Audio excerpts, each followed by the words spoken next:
forward here. Sure. All right, let's just be organic about this. So, if you don't already know, Matt, we are like best friends in the podcast world. Like, I've been on your podcast show, you've been on my podcast show. And it's interesting. We were like trying to figure out like what to talk about. And so Matt, your show, you basically have this show where people can email in or call in and ask you questions, and then you and your guests basically answer the questions. And then when I came on your show, some people had asked you like breakup questions to get answers to, and then you and I, we basically just picked the answers apart and answered them.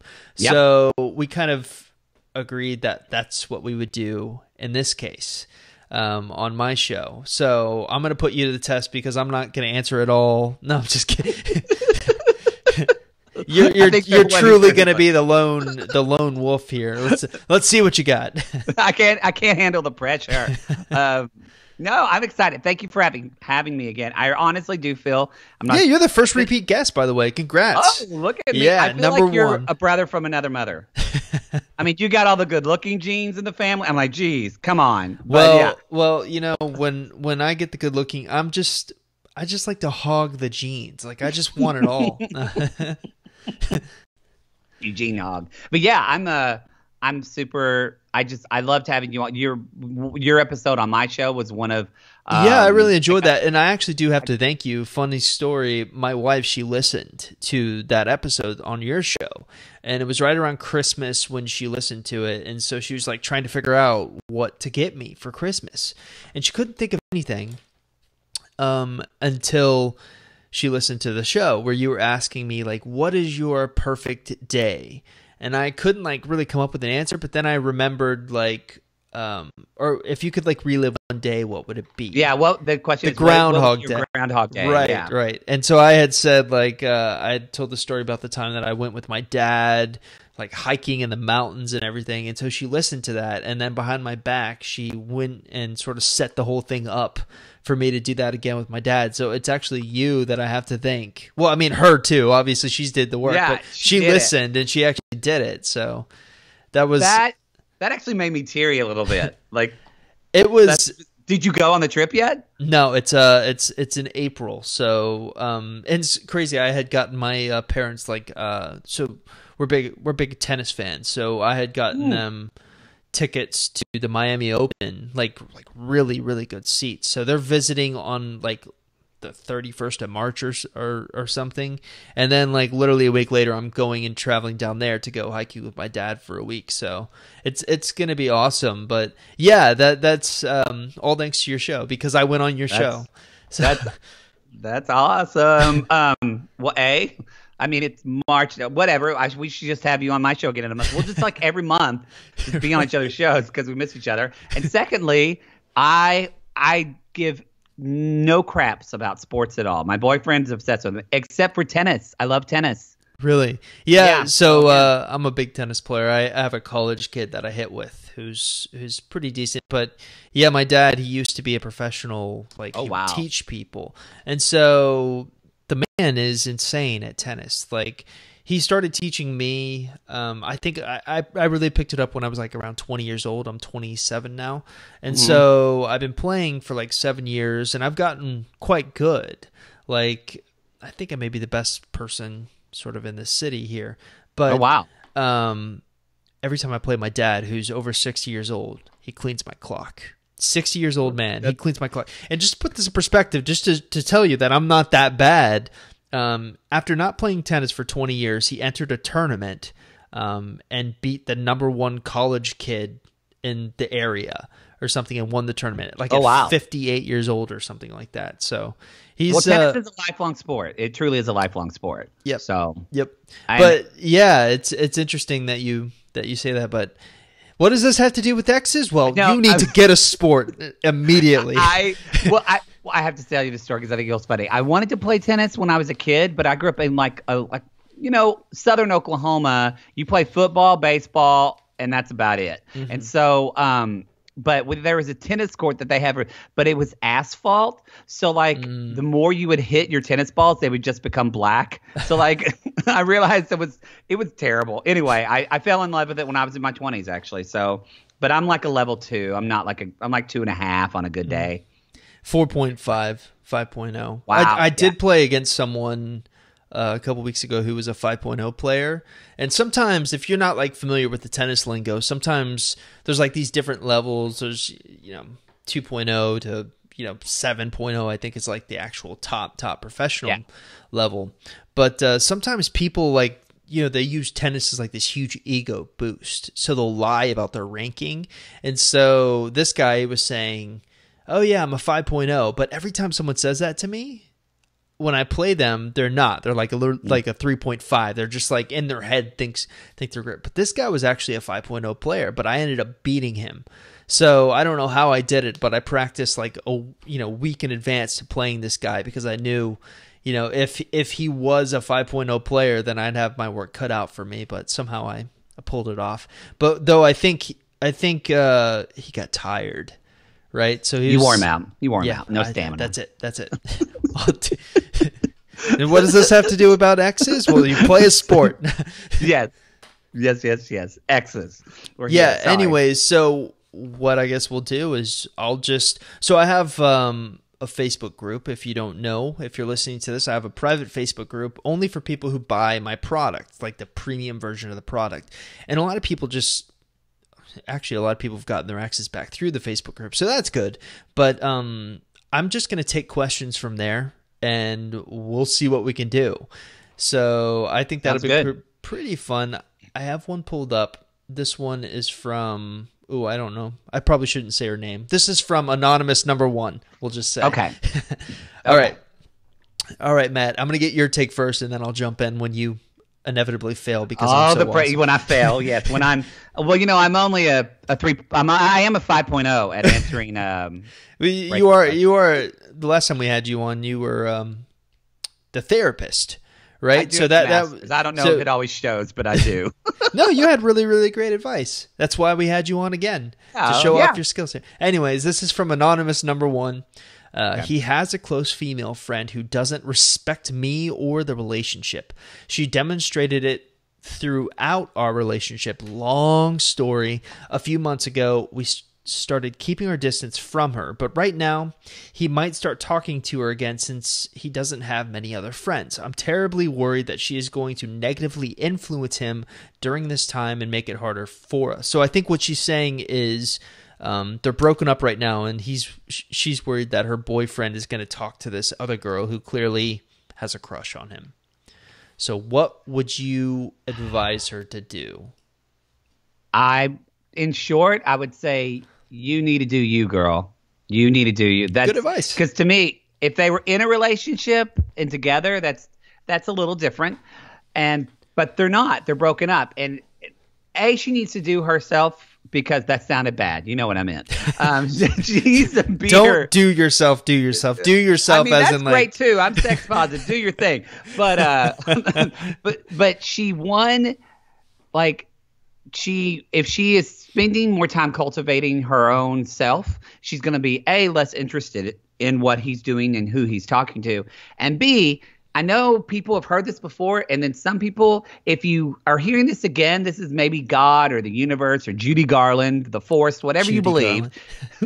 I think Judy Garland. Let's go with Judy Garland. I always say Judy Garland. But this is Judy Garland, the life force, asking you to hear it again that if you are able to build your own happiness in your life, you will become more attractive to other people that are watching you. It is like a law of nature. And I know you probably, that is when I was about to say, it's like you're reading from the source material. I say basically everything you say, I say.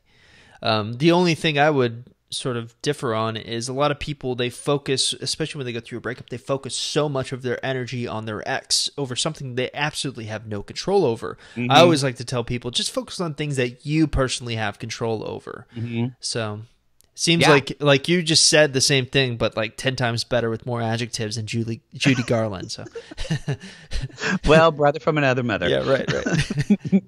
All right, let's pick another one out because that was too easy. All right, that one's asking. You're gonna have to give me like a little second here. No, it's some fine. People posted pictures. All right, this one looks interesting. Okay, this is from Anonymous number 2. Okay, I love it. Yeah. My ex and I. Same name. What a coincidence. Yeah, the same name. By the way, a lot of these are the same name. Okay, anyways, this girl is saying, my ex and I were only dating 2 weeks. I know, not long at all. I felt like we are soulmates. Okay, that's a little alarming. He also said the same, told me he loved me. It was very intense. We had all the same interests, talked.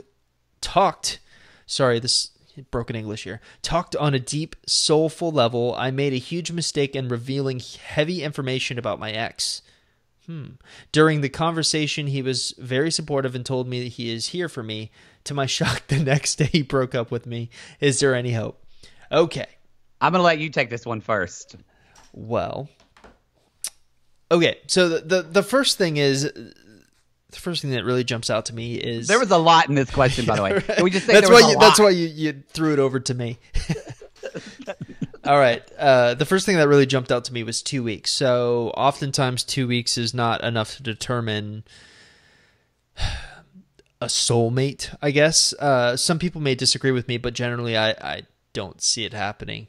The other thing that kind of jumped out to me is even if he comes up with some other reason for the breakup, it seems like the very reason he broke up with you was the fact that you told him some information about your ex. Now, I'm left to wonder what this information about the ex is. My guess is it's something that if you were withholding it from him, you probably were scared to tell him. So maybe it's some sort of weird thing that you did with your ex. I don't know what that is. Context is always a really nice thing in situations like this. Yeah, because you don't know if it's they robbed a bank or like killed a person. Killed a person, or they did like a riding cowboy. I don't know. It could be anything. Who knows? So I think her ultimate question is there any hope? I hate to say to someone there's no hope because generally there's still always a chance you can potentially get back with your ex if that's what you want. I think ultimately your chances are a little harmed by the fact that you only dated him 2 weeks. So 2 weeks isn't like a ton of time to establish a super meaningful connection with a person generally. So you may be the exception, but I'm not seeing it probably. I think there is hope, but only if you kind of follow strict guidelines, perhaps. But Matt, give us your take here. The beautiful thing and the horrible thing about having a history with someone is that history usually enhances complexity of a relationship, whether it's in a great complexity and it's beautiful and it's deepened, or it can be more entangled. And I think it's hard to I have empathy for Anonymous, and I feel number 2, for her. Anonymous number 2. Yeah, but also it's it's hard for me to have trust in what the relationship is because there's not any really history of it. I think, and I don't say this a lot as a therapist, people probably, for your listeners, if they haven't listened to my show a lot, or maybe some of them have, but I don't really say this all the time. But I am going to say this for Anonymous. You need to go to therapy, girl, because I feel like and I don't mean that because you're damaged, or I feel like she needs someone to talk to, because if she's with this person, they're saying, I love you. I feel like you want to connect with someone. And this is what happens a lot. I've been in that too, where I felt really either lonely in my life, or I felt like alone, or I felt just not validated. And I jump in this relationship with somebody, and they're telling me I'm beautiful, and they're telling me I'm amazing. And then it's like 2 weeks in, and I'm like, oh my gosh, I'm in love. I'd be interested to know her age, because not to be ageist, but I know that I was more prone to jumping in with somebody when I was 19 or 20. Yeah, that's an interesting. I'm going to see if I can kind of Yeah, see if you can get an age. Actually, here's the interesting thing. So one of the cool things is I'm taking these from the group, so it does give us some context. My wife, she's also a moderator of the group. She asked her, well, what kind of information about your ex? And then here's what Anonymous had to say. Remember how I said, she made a huge mistake in revealing this heavy information about my ex? Here was the information. That he was involved with illegal activity and he came to my house uninvited recently. So I think illegally is what she means. She put legally, but illegally. So he was probably in jail is my guess. And he came to my house uninvited recently. So she told her ex that, and potentially he's jumping immediately to thinking she cheated. So I don't know, maybe if he's thinking he cheated, or maybe he's thinking, whoa, I'm with a girl who's like involved in illegal activity. I would my raise subscription. I don't need your issues. I'd raise you one. It's probably both. You know, it's probably like a combination of both. Like, he has that, because I probably would think the same thing. Like, I don't want to be with a girl who's like finds that attractive. And then, of course, if he came over uninvited, let's see if I can find anything else for you. Which also tells me too that I really do feel I feel for her, because I feel like she really is. Here she is in a 2-week relationship, telling this guy, "I love you. You mean so much to me. You're the love of my life." Yet at the same time, taking in an ex-boyfriend who's doing illegal activity, putting herself literally not in just emotional, but in the proximity of physical danger or getting arrested or something like that. And I just want to tell her, I feel like she is searching for some love, and that's why I want her to go to like a therapist, a church leader, somebody she could talk to find more of an inward validation, because I think she's seeking outward validation in men. So let me ask you, initially when someone hears that, hey, you need to check out therapy, they're obviously not going to probably take it very well. They're going to they'll have one of two reactions. They're probably not, one of three reactions. They'll either take the advice, they'll either nod like their head yes, like they're taking the advice and not take it, or they'll just get super upset. So how do you kind of lightly convince someone to just basically talk to someone about this? I mean, that is what she's doing on the Facebook group, but I'm not a trained therapist. Which is great. That's great that she's getting support. Actually, I think that's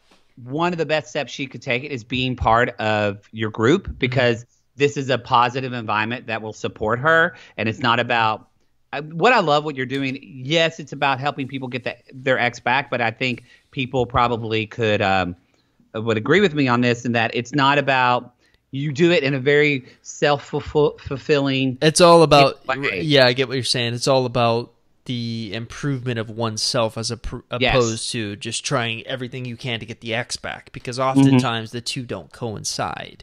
Oftentimes, in order to get the ex back, to your point earlier, you have to look inwards and sort of cultivate your own life. Yeah. So a lot of what I recommend, I'm a big fan of. I love group therapy. I love it. A, it's way cheaper, and B, it's why I think a lot of times people come to see me is because they feel like they're the only person in the world that's having this problem, or that they're, so they'll get to see other people going through the same thing. And, a little bit of that happens with the Facebook group as well. But, it's not like actually sitting there with people, I think it's way of building support, because people come to me and say they're effed up, and I have to just, it's so much for me to try to get them to realize they're not effed up, that they're just a person going through a problem. Even if there's like Al-Anon groups can be good sometimes for people, because with her, I wondered, what's your history of codependency, of really attaching self to guys? And so, but I think the first step for her is just explore this Facebook group more, connect with more women in this group and talk to them and have them talk to you and listen, and just be a good ear as someone. No, don't just tell your story anonymous, but also let people listen to other people, because you're going to learn, I think, so much more about yourself too from hearing other people's experiences. Yeah. I'll admit the most favorite thing about what I do is that Facebook group. Because it's so active. I jump on and do the Facebook Lives all the time just to the group to answer their questions. people, just like you said, get to see what other people are going through and the struggles they're going through. And oftentimes, I recommend this period of no contact, where they just basically cut their ex out of their life for a certain time frame.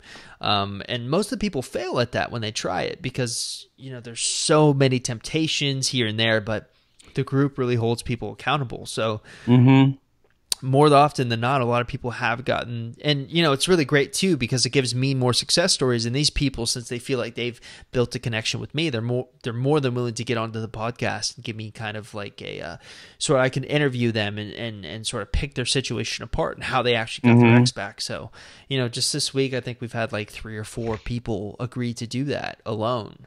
So it's really piling in. It's really cool. So the success rate's really high. The group therapy thing I can totally get behind.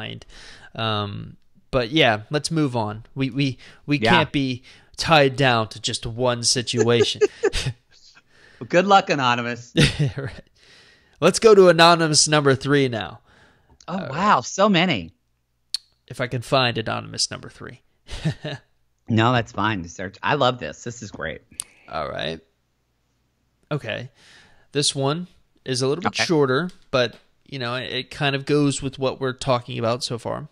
Okay. Well, guys, I had a setback. I'm really working on myself and loving me, but people keep bringing him up yesterday, and it was a little too emotional for me. I don't know why, but I'm continuing working on myself. So I guess really what she's seeking here is sort of just support from other women, but maybe we can talk I love that. Yeah, maybe what we can talk a little bit about is how to deal with other people bringing an ex up when you're actually trying to work on yourself. So how do you deal with that? How do you not get so caught up and upset, Matt? You know I'm what? Throwing the ball to you. Your turn. No, I will catch that. I love this question because nobody's ever asked me this before, yet it comes up so much in my own life and I see it in other people's lives. So good for you, Anonymous. I think this is really important. With that, it's hard. You can't necessarily control what other people are, asking, but you can, help control your interaction. 2 things I would look at. My boyfriend and I talk about this all the time, especially like when if we start to get into an argument or something like that. And it's, what is your intention? And so like if he says something to me and I go, I can't believe you just said that. And he'll say, babe, this was my intention when I said that. And I'll go, oh, so you didn't mean to say it that way. You totally meant a different thing. So first of all, if hopefully look at maybe try to imagine or even ask them, what are the intentions of your friends that are asking us? I'm imagining, hopefully, probably their intention is because they care about you and they want to support you and they're checking in, which is awesome. And so a good way to get somebody to change a behavior that's negative to you is to validate what they're doing well, or that you recognize their a good effort, so to say. And so it's like a coach always says, hey, son, my dad would say hey, that's a really good job the way you're doing this, but you're catching the ball wrong. And so it was it didn't feel like a 1-2 punch. It felt more organic. So maybe telling your friends hey, I love that you are wanting to check on me, but just bringing him up, I feel like it's a lot about him, and I'm just trying to build my life and do my thing. So give them examples hey, a good way to check on me without bringing him up is talking about a TV show we both like, or ask me to go to a movie just to hang out and or hey, tell me what's going on with you and just let me listen and let me be a good friend to you. I like that one a lot. Basically, giving examples really helps. Yeah, redirecting sort of them onto something else. Hey, what's going on with your life? So you can get them talking about something else, especially if you're struggling with just hearing his name or something. Yeah. Like I said, there's totally normal. Yeah, there's nothing wrong with it, I don't think.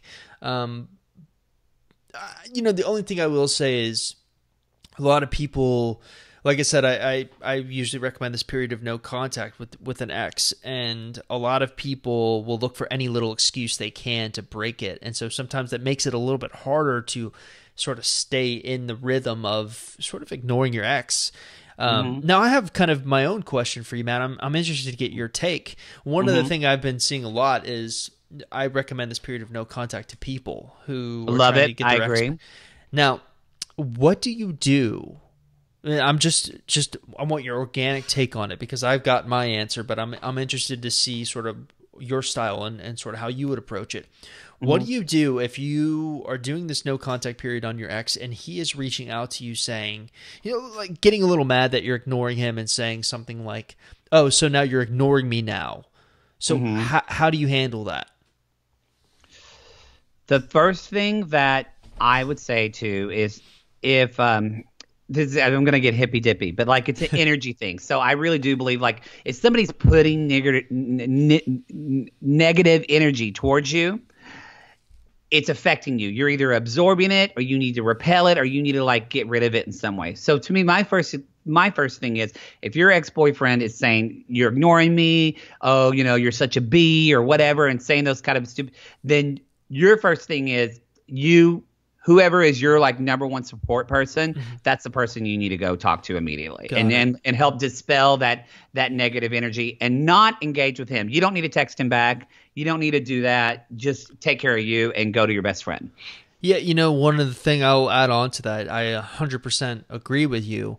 Maybe even delete the text message, because one thing I see women doing all the time is they'll do that. So oftentimes the support group that I put together is sort of what these women go to. It's sort of their most trusted resource because they get like all sorts of opinions from all sorts of other women going through the same exact thing. So and what I want to add about if women are listening to your show and they're like, "Oh, I've never been on the Facebook group," or they're debating buy the on product. No, I'm just kidding. No, buy the product and get on the Facebook group because. And I'm just going to own this is like because there's so much talk about sexism and in our country right now. But I feel like so many women get shamed for being either pissed or hurt or even talking about an ex-boyfriend when other women or men shame them and being like, you should be over it or you should be stronger than that or that's like a weakness thing. And it's not at all. And so I'd say like if you have an ex who's sending you text messages that are so angry towards you, if you're part of this group, you know that you can go to this Facebook group and get support from other people who aren't going to judge you for even talking about an ex. Because I think like a lot of women get that. Yeah, I would agree with you 100%. And it's interesting that you brought that up. A lot of women, they're afraid of even being judged on the group. But we make it real clear that there's no judging no matter what. And the only sort of case where that doesn't happen is maybe if they threaten suicide, where we're legally obligated to give them like a suicide hotline and all that kind of good stuff.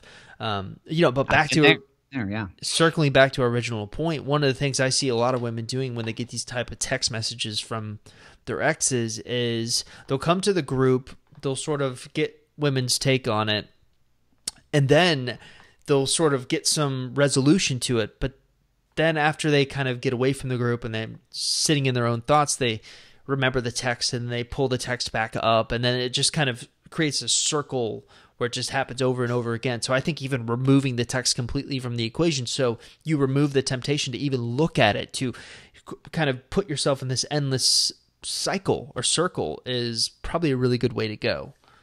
That is some hashtag truth talk right there. Bam. Because mic drop. Well, pencil drop, but because I'm going to be honest, it's not just women. I see myself in that conversation you said, because I've done that not with ex-boyfriends. I've been in a relationship for 2 years, so I haven't had that in a while. But I have had that with exes, or like even not even negative friend conversations. What I heard in that for me, I just thought, oh. Let it go. Let it be. Let it be, and let it be its own thing, and I don't have to be involved. Because I even do that with just business or, setting up. I'm always like double checking text. And as you just said that, I thought, what a waste of my time when I could be focusing. Instead of looking at a passing, I could be focusing on my present. So anyway, thank you for that. That just kind of clicked for me. Well, that's cool. Yeah. Hey, I'm glad to help, Yeah. All right. Let's find someone else to pick on here. Okay. All right. I love it. Love it. All right. Let me see if I can. Oh, this is really interesting. And, talk about being spot on. This, you don't have to answer this, but this is literally like the next comment down on the group. Woke up to this text this morning. Right. Okay. I don't know why you aren't answering me. I only told you I had transferred money and asked if Jake enjoyed himself so you see these women are getting this exact type of text, like where their ex is basically trying to, I call it bait them into responding, because that's kind of the behavior that they're looking for. Well, it's also, and we didn't even talk about this, but it sounds like just when I'm hearing that, man, and my heart goes out to women that are dealing with an ex and they have a child. Yeah, that happens a lot, unfortunately. People, and I know this as a parent of divorce, of two parents that went through a not great divorce, and my parents weren't even that bad at it. But even there was a little bit of like, well, if you really cared about the kid, you know, I mean, so they're using the kids as sort of a crutch. My parents didn't really do it at all. But yeah, I mean, I see some people that just, it's like they use their children for emotional warfare, and it is happens a lot with divorce more than anything. Yeah. But it certainly happens. There was a woman who's really active on this group, and we actually had to sort of band together and try to find her legal help. Oh wow. Because, you know, she was pregnant and about to have the baby. Oh my gosh, and bless her heart. So it was like a really, you know, it just broke my heart with some of the stuff that this guy was doing to her. But so, but to go off on that, and you're, because I want to know your opinion. So, like, let's say we just, you know, that with Anonymous 3 who just asked for support on that question. What about for women that are dealing with a negative ex who is, you know, treating them, you know, not abusively, but still, because that's more of a line, but still are being just kind of a, I don't know. Can I say dick? Sorry, you already said it. Let's go. Okay, it's out in the they're universe. being a dick, and they have a child, so they know that, like, because I'm thinking of one of my girlfriends in particular. She's always having to negotiate. She wants to lash out and say things, but she's afraid it's just going to come back on her children. So, what do you tell women that are dealing with that? Yeah, so like I said, there's a specific strategy that I have laid out for people trying to get their exes back, but the interesting thing about exes and breakups is each one is unique. So each one is its own situation. So you can only look at the template for getting an ex back as really guidelines that you have to alter for your specific situations. And one of the big alterations that you have to make during the no contact rule, especially if you have kids, is your ex is entitled to talk about his child with you. And you're obligated to also talk to the, you know, assuming he cares. I have seen exes not reach out once in like 20 days, you know, where they're just super upset and they'll just don't even care about the kid. But assuming that your ex cares about the kid, I do make some alterations where you can actually break the no contact rule only to talk about that kid. So if he tries anything to turn the conversation back to the weather or anything romantic, you cut the conversation there. It's only about the kids. And the other thing that I really, because I deal a lot with people going through breakups so they're not married.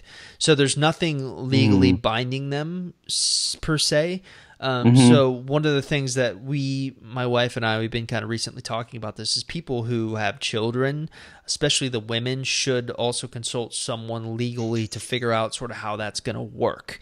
Because I think you have to put the children first before yourself. Yeah. And oftentimes these women don't like to hear that because they're just so gung-ho about trying to get their ex back that you have to kind of like redirect them a little bit and let them understand, well, look, you know, you want what's best for your child, and actually oftentimes doing that helps them ignore their ex even more and makes their ex even want them more. But yeah, seeking legal help is kind of an important thing that you need to sort of determine. There was a woman who I had a coaching call with the other last week, and her ex did something really that I thought was really strange. So when a baby is born, they actually like give you the birth certificate, and you have to sign the birth certificate, and both parents are supposed to sign the birth certificate. But this particular gentleman did not sign the birth certificate at all. So he sort of like, I think, waived any legal rights, but I think it was on purpose because he didn't want to pay child support if it came down to that. So he could kind of claim that, you know, well, I didn't sign the birth certificate, so technically I'm not entitled to do it. Speaking of a dick. Yeah. So, you know, basically what I'm saying is, in order to avoid, because especially when kids are involved, and to your point, parents will use kids as a way to hurt you almost. It's an unfortunate thing, but you should seek legal advice on sort of how to move forward. And I've seen it to where, you know, the guy will come and try to get primary custody of the kid when he's just, like you said, a dick. So like I said, the strategy is similar, but there are alterations that have to be made if you have a child involved. Well, and I think seeking legal advice is so important. I mean, it doesn't mean you're going to sue him for all he's worth. No, it's just preparing. Exactly. I just want to and it doesn't cost a thing to get any kind of like just call them up and get their advice on sort of how. No, not at all. Like, you can pay them $1 and then you have attorney-client privilege and then it's private. I also say that this reminds for people too that are going in the midst of that and that have children. I had a friend that did this, and she just went once, and it saved her. But she went to a child's therapist, actually, to be like, hey, I'm going through a divorce. My husband's kind of not on board with this. How do I do this in the best way? And they had just an hour and a half conversation. If she just gave her some advice and listened to her specific situation and said, this is what I would do with your children. And that was 3 years ago, and she still talks about knowledge that has helped her from that conversation. So, and that was just I think that's a great little nugget of gold that you just laid down right there, because that's something that I didn't even think at all. I was thinking more of the legal type aspect that you have to deal with, but as far as the dealing with it with the child and maybe even how to handle the ex, consulting someone who's an expert in that field is a really smart idea. So yeah, thank you, Matt. Like Chris Sider. Well, I'm not the product. I'm not but you are an expert at breakups. Right. We'll go with that. All right. So let's see. How are we doing with time here? We got some time. I've got all the time in the world, sugar. All right. Uh-oh. You're right. Your eyes are blue. They're like, Thank you. I'm not name dropping. They're like Justin Timberlake blue. They're crazy. It's like a C with the shirt. It's the shirt. The shirt did it. All right. I'm going to try to find us a good one here. So bear with me. I like it. Okay, I met this guy briefly on Saturday, legit dismissed and said I'd text him when I could be bothered and walked off. I texted him this morning and damn. Oh my God. Okay, so I can't show you the screen, but basically this girl is saying that she met a guy who's not her ex this morning, and he was really into her. And then she said, yeah, I'll text you when I get some time. And so this morning she said she texted him. And so this is what she screenshotted. This is the guy's text to her. And bear in mind, they just met. So what do you think about the kids' names? Me and you are going to have. I'm thinking about Adele for girl and Joel for boy. We can't use Ellie because my daughter's name is Ellie. Or I got a better idea. Nor. That's my name and yours together. He smart, isn't it? And then she just replied, ha ha. So. Wow. Let me get your take on that one.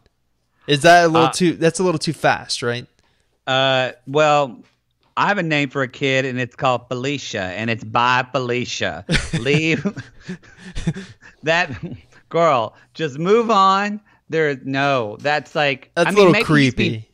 Even if he's being funny, that's just.